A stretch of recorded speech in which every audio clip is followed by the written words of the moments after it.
Yeah. I sent it to, I've got a whole thing, because I sent this guy, I said, I want to confirm they're not going to, they would never use it. Good answer. Start the sun.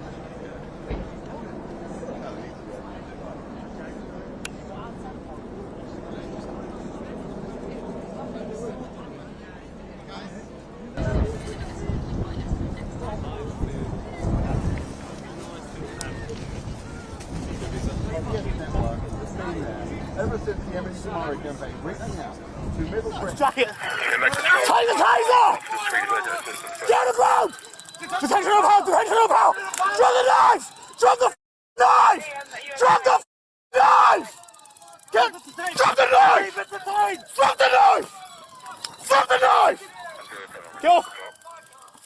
Drop the knife!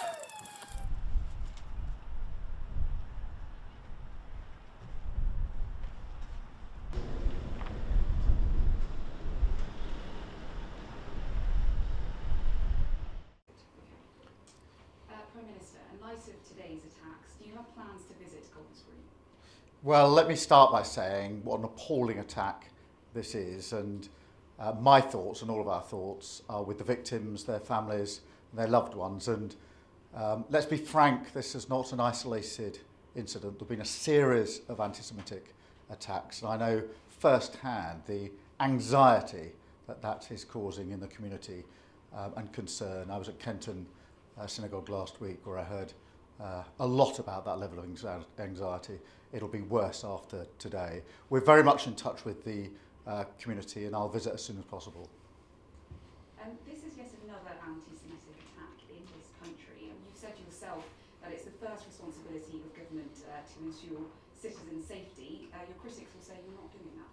Well, I've just held a COBRA meeting bringing together all the relevant partners, including the Home Secretary, the London Mayor, the Metropolitan Commissioner, to coordinate our response and to look at enhanced security. I've also spoken to CST. There is enhanced funding already in place. We need to increase that to give the level of protection that is needed.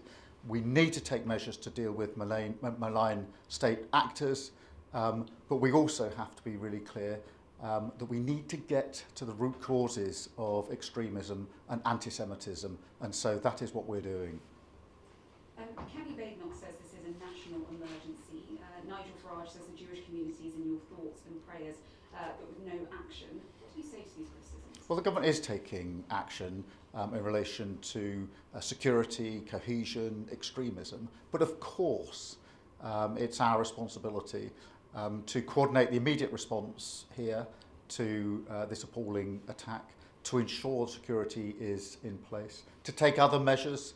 I'm holding a meeting tomorrow with the criminal justice agencies to make sure that we can have effective and swift justice in these cases. But we do have to recognise the levels of anxiety and concern there are, that I know about, in terms of the Jewish community feeling very much exposed and vulnerable, feeling they've got to hide their identity, sometimes in the health service, sometimes at school, on the streets where they live. And it's our job to make sure that they feel safe and secure. It's our job to make sure that we absolutely deal with the roots of anti-Semitism and extremism. That is what we will do. Thank you. Brilliant. Thank you.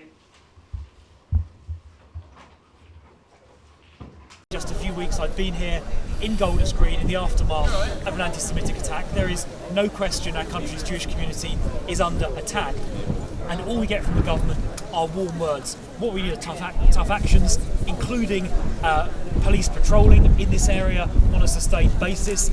Iran are behind some of these attacks. We need to expel Iranian diplomats and spies. And there is also evidence that foreign nationals, foreign citizens, are bringing anti-Semitic views into this country. So any foreign citizen who expresses anti-Semitic views, support for terrorism or support for extremism should be deported from this country. And we also need counter-terrorism surveillance techniques, including signal intercept, mobile phone tapping, to be used in order to identify and disrupt anti-Semitic plots before they happen.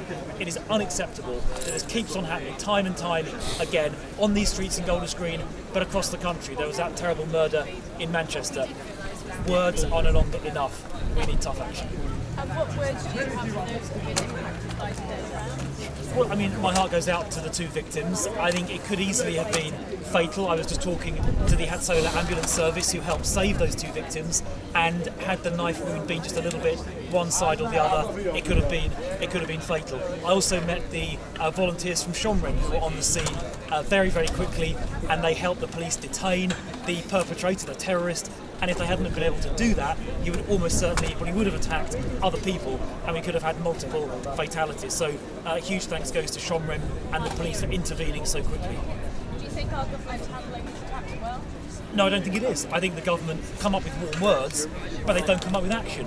Where is the surge in policing in Golders Green and other Jewish areas? Why haven't the Iranian diplomats and spies been expelled? Why hasn't the IRGC been prescribed? Why aren't foreign extremists and anti-Semites being deported, which they should be? These are the actions that need to be taken, yet the government isn't doing it. All we get are warm words. We don't get action. What would you do differently? Well, I just explained some of the things I would do. Expel Iranian diplomats and spies, prescribe the IRGC, flood Jewish areas with police patrols to protect the community, and deport people expressing anti-Semitic or extremist views where they're not British citizens. Those are the actions that would actually, I think, make a difference. How are you feeling? I'm feeling shocked and saddened to be here on these streets once again. Just 100 yards behind me, I was here a few weeks ago in the aftermath of the attack on the Hatzola ambulance service, and I've spoken to people in the community who say they feel afraid. I spoke to someone who said his brothers and sisters have left the United Kingdom. That makes me sad and ashamed that people feel they have to leave our country, which has traditionally been a place that the Jewish community can feel safe.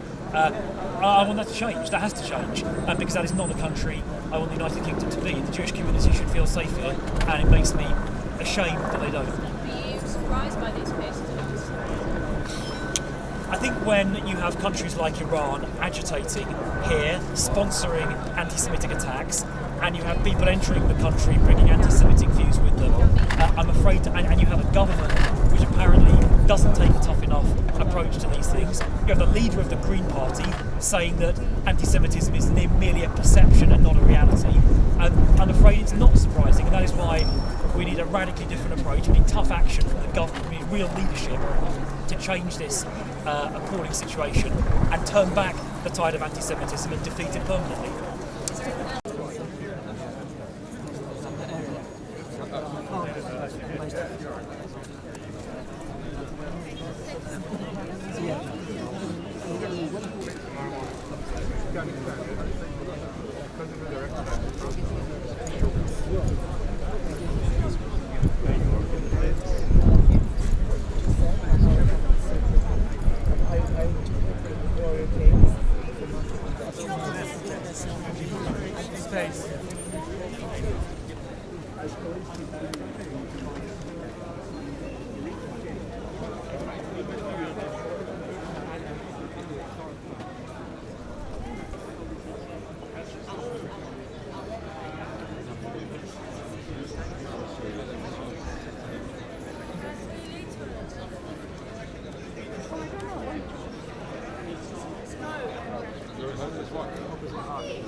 Thank you, Kemi.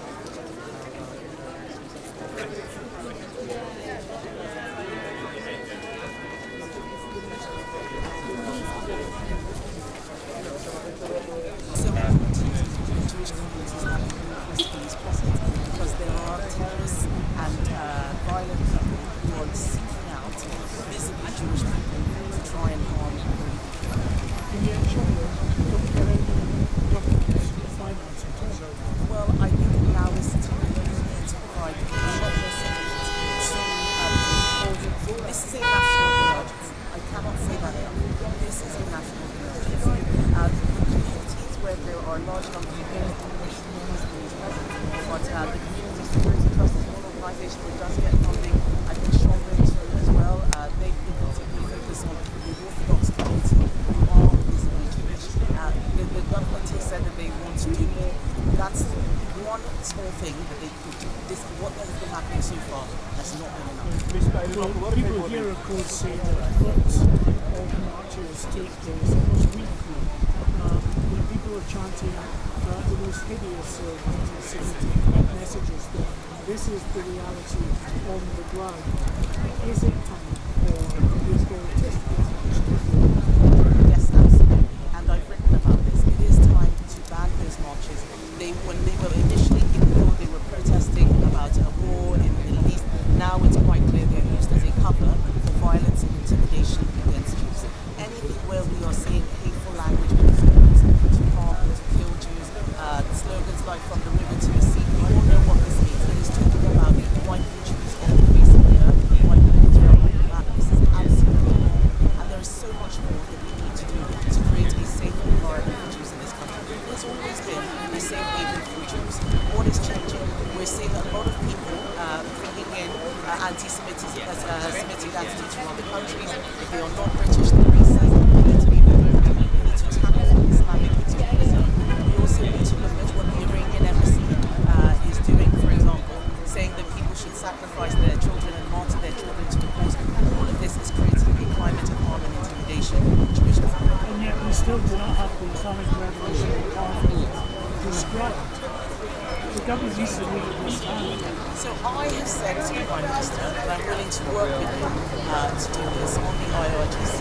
It is very clear that we are seeing foreign influence increasing anti-Semitism all over the UK. We saw the horrific attacks in Heaton Park. 2 people lost their lives. Now we see this happen in Golders Green. I was here just a few weeks ago visiting some of the shops just around the corner, and people were telling me that they are scared. It's no surprise that they're scared. The person who firebombed those ambulances in Silver has been released on bail. How is that the influence of the law? They need to be put in prison. We need stronger sentences. As it stands, they may not even get a custodial sentence. We need to see that people are being punished for this activity, that we will not tolerate this sort of behavior. We have to stand this climate of fear and intimidation against Muslims. This